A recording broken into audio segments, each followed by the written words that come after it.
Good evening. Story time with Lisa Gammon Olson.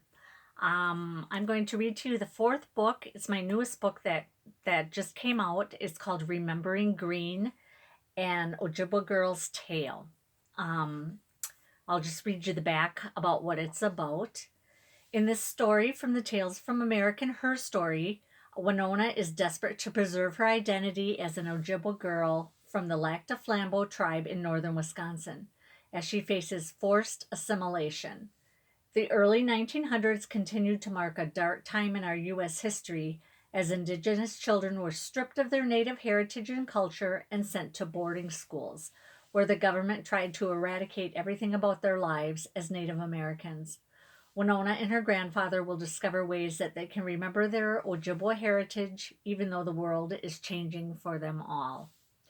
So, when America was discovered, there were already many people already living in the United States of America.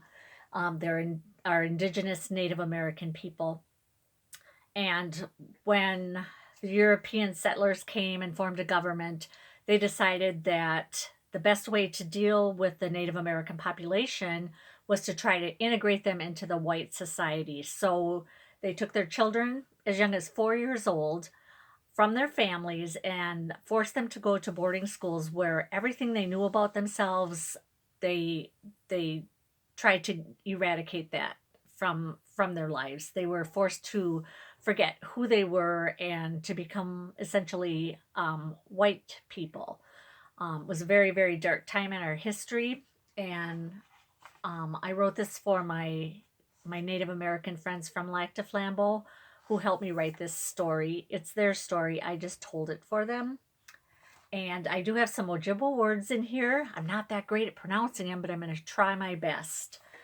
In the back of the book, there is a glossary that if you ever wanted to get the book, you could learn how to pronounce the words and what they mean. So if you can just try to, I'll try to pronunciate them very clearly and look at the camera so you know it's an Ojibwa word, and maybe you can figure it out with the clues um, by the illustration and by the context. So this is a very important book, and once again, it's called Remembering Green. Nimishumas! I call frantically. Nimishumas! My heart is pounding as I race down the familiar needle covered path through the forest. I call and call for my great grandfather. When I finally find him, he is sitting at the base of a majestic oak tree, sound asleep. He is so still, a white memengua rests on his furrowed brow, its soft, velvety wings opening and shutting in time with his breath. There's a white memengua. What do you think that is? It's a butterfly.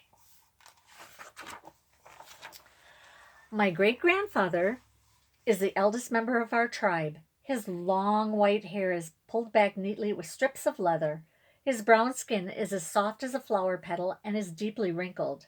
He is Nibwakwa, very wise, and that is why I need to talk to him so badly. Grandfather, I say a little bit louder as I squat down next to him and gently prod his shoulder. He says, opening one eye. Who is it? He shifts slightly and stretches his legs out in front of him. It's me, I say, your great granddaughter, Winona. Ah, Winona, my great granddaughter, he chuckles. First daughter of my first granddaughter. Boujou. Yes, I see you. His eyes are dark and thoughtful as they travel over my face, up to my hair. He raises an eyebrow, and the little white butterfly perched there flies away. They cut it. I hear my voice crack a little as I struggle not to cry. I reach up to tug on the familiar braid that used to hang over my shoulder, sometimes to help me think I would chew on the end. Now it's gone, just below my ears, and a jagged line of hair skims my forehead.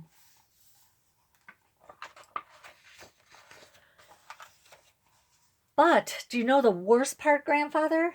I'm aware how high my voice has become, and I don't even try to stop the tears that I feel running down my cheeks. We are made to speak English, only English. And they've even stolen my name, Grandfather. They say I'm to be called Evelyn, not Winona. I say, lifting my chin. Even my name is wrong. I hate it there. If you let them take me back to the Shamukaman school, I will run away again.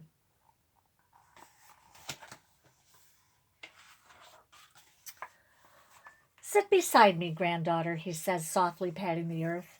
Sit here beside me, and we'll think on this matter of the white man's school that is worrying you so. We sit and think for so long, I wonder if he's fallen asleep again. I feel lost. My heart pounds. I am afraid.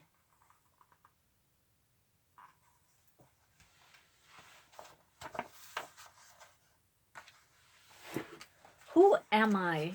I whisper softly, mostly to myself, but Grandfather is listening. You are Winona, he says finally.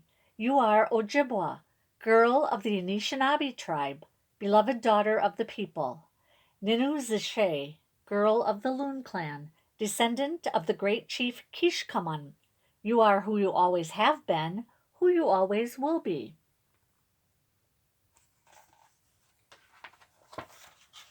But how do you know for sure? Nimishumas, I ask. Shamukaman wants to change me. They want to change all of us. Why can't we be who we are? Why can't I live here with you? Why do I have to go to the boarding school?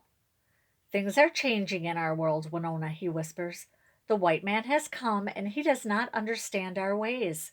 Man fears that which he does not understand. He thinks his ways are best and that our ways are strange, so he seeks to change us.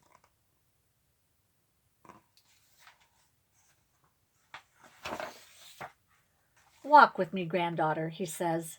His dark eyes reflect bits of light like stars in the night sky. Look around you, he says, sweeping his arms wide. What do you see?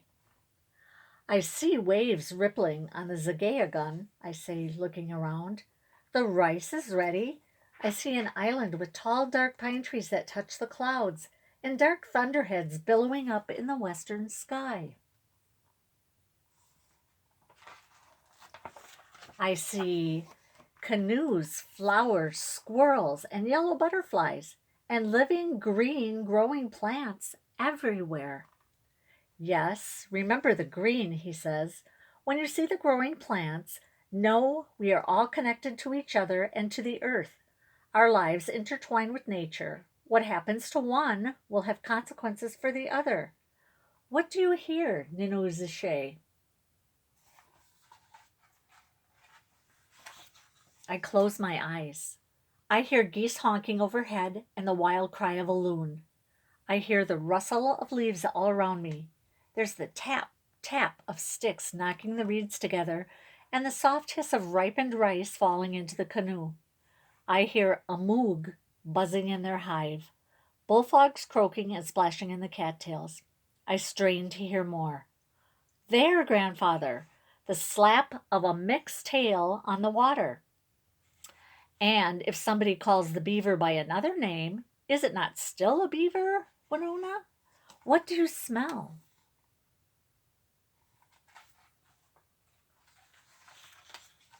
I take a deep breath. I smell smoke from a campfire, water lilies, tobacco, wet leaves, blackberries, and venison cooking. Yes, Grandfather nods. Familiar smells are good reminders of home. And now, dear one, what do you feel? He pulls me closer and his dark eyes gaze into mine. The wind brushing my cheek, I say.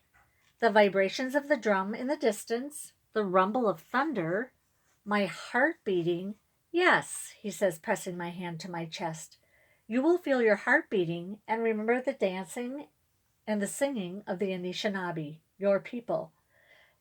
You will see the blue sky in the day and the same moon at night that I see, and know that although we are apart, we are Mamawai, together.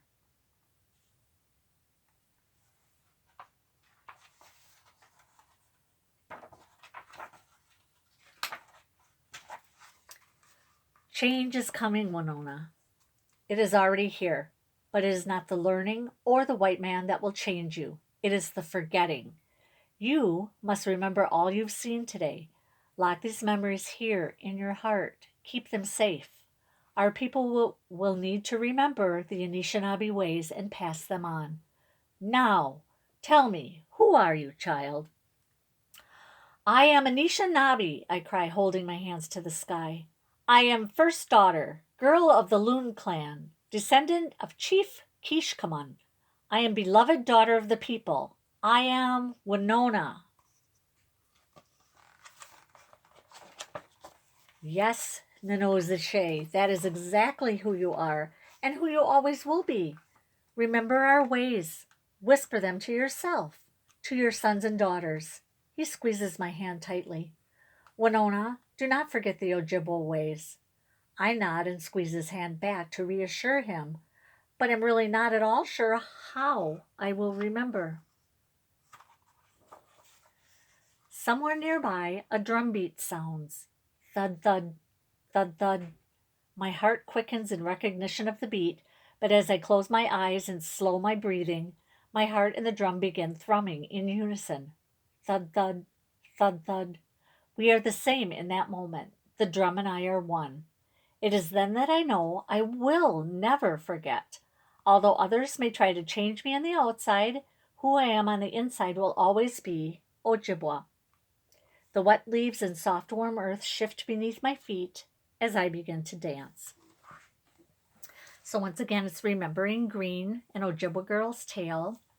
It does say Oza Washqua Mikwendagwad, and that means to remember the green, to live responsibly with the earth. Um, we need to protect our earth, and the Native American people lived in harmony with the earth. Something that I really believe that we all need to do because we only have one planet, one home. So, thank you for listening to Remembering Green, and I will see you tomorrow. Have a good night.